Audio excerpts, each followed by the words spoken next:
Builderman is a support where he puts down entities to assist teammates. He can make two different machines, stuck in an animation leaving him very vulnerable. The offensive sentry, giving them slowness 2, the defensive dispenser heals any teammate around it, build in places that are safe, use the ledges and high places to build and attack below.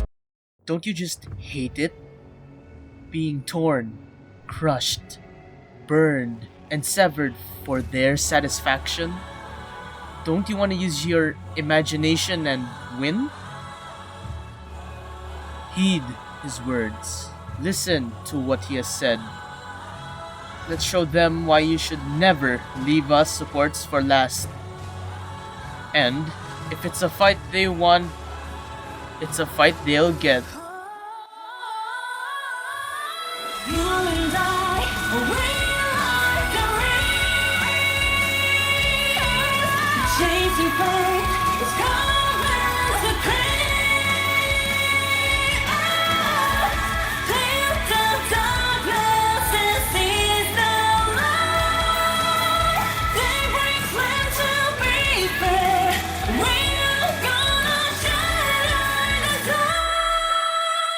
Builderman is an engineer.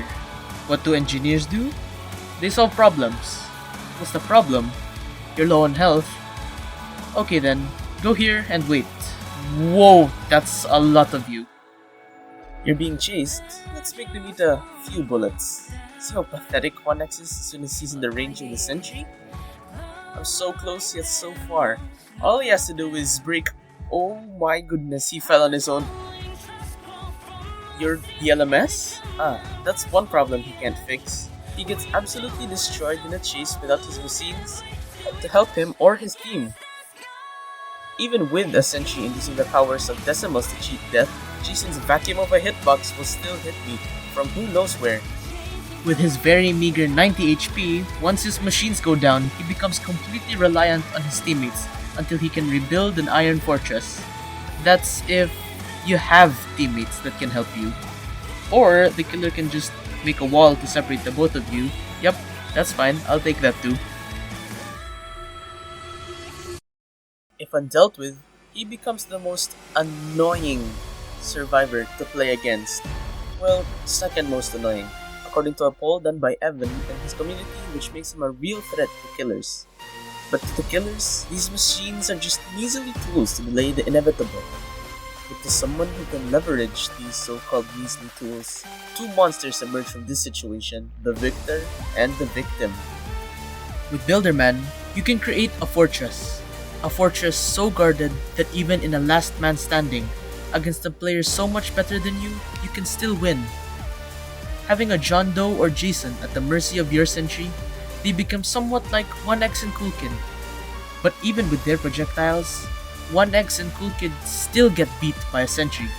And with good sentry placement, I was able to stall an entire 1 minute and 15 seconds.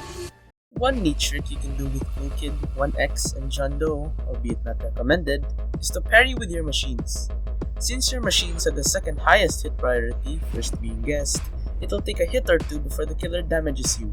This doesn't work as well with Jason because he can hit multiple targets at a time, but he's also the one that suffers the most if he uses Gashing Wound on your machine and not you. To effectively win games and get Builderman to Milestone 4, map knowledge and good positioning is kind of the only thing you have to learn, aside from knowing how to look good and play mind games. Good positioning depends on the map you're on. Each map has their own ups and downs, and some are just way better than others. Here is a tier list in my opinion based on how the Iron Fortress performed against other people, based on my experience. In its SO theme, or something akin to S tier, we have Yorick's Resting Place and Brandon's World. Yorick's Resting Place has this very nice and compact spot at the well. Place your dispenser on the furthest point of the elevation, and with the remaining space, put your sentry. Unless the killer goes up and wastes time, you can keep looping around the wall beside it.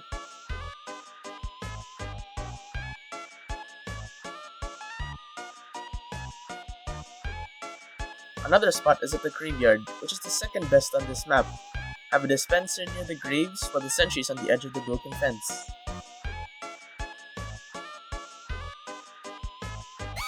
For Brandon's World, it has a spot at the castle. Put the dispenser at the bottom of the rock, and the sentry on the ledge, and you can heal and slow the killer until they get tired of your machines. Undoubtedly, the better spot is in the middle castle. There is a dispenser at the highest elevation, and the sentry in this little gap. And watch as this castle becomes your oyster. Keep looping around the bottom rock and profit.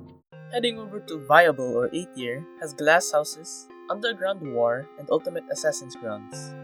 Glass houses has this very nice and low height advantage that only Jason can reach. Another place which is the second best is up here where the ledge is quite high. The cons of this place is that the sentry is too high and there's not that many obstacles to loop around from. Underground war has this spot near killer spawn, where it's a very good spot as you can have a dispenser here or on the generator and a sentry with a pillar to loop around.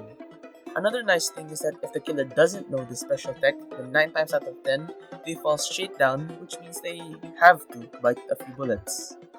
Ultimate Assassin's Grounds has one very good spot, and it's in this house. You can place a dispenser at this check spot and a sentry at this ledge. Loop around the bottom where the rock is, have a Dusekar, Taff, or Elliot support you from the ledge, and you're basically invincible. OK or B tier has Horror Hotel and Pirate Bay. Horror Hotel and Pirate Bay aren't all that bad, but the spots are a little inconvenient. In Horror Hotel, the best spot is in the ball pit and near the table. Having it in the ball pit ensures that the killer either has to waste time at the sentry or ignore it and keep chasing until they break it. Having it near the table makes looping that one spot that's already so mind-numbingly painful even worse since it's already a very good looping spot. Unless you're fighting against 1x. Pirate Bay has the exact same reason but with Kulkin. Since in this elevation, Kulkin can trap you with his minions, rendering you zero space to loop. However, the sentry in the middle spot is okay.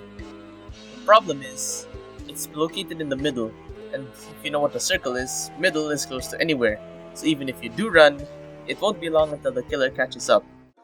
Bad for you, or C tier, is Cool Carnival. In Cool Carnival, there's almost no good spots for an Iron Fortress. The best you have is placing a sentry in either this red part or inside the brown rectangle. Having it in the red part is the second best option after the brown rectangle. Since if the killer learns that this becomes a good looping spot, they will use the building as a break spot where they wait where you go and chase you since they'll have more stamina than you. Or you can just keep looping until they get tired of you and run to the opposite side of the map. Putting it on the red place extends your loop if they don't break it the first time you loop, which is very good. Having it in the van is a little worse than the other two, but all of them work decent if you play your cards right. And the honorable, you're cooked in every match, or F tier for Planet Boss. Planet Boss being the worst map for literally everyone, besides 1x, has little to no spots to create an Iron Fortress. A few decent spots, however, are inside the squares here. Place your dispenser in the closest corner to middle, and the sentry in the opposite corner. You can loop around this place until the killer decides to break it. This guarantees that they'll go further just to break the sentry, giving you lots of distance to run. Unless you're fighting against 1x. Aside from the Iron Fortress, there's also the Mark II and Mark III versions of these. Mark II utilizes one of 4 other survivors, them being Dusekar for shielding, Elliot for healing, Taff for helpless, and guests for knocking people off of high places.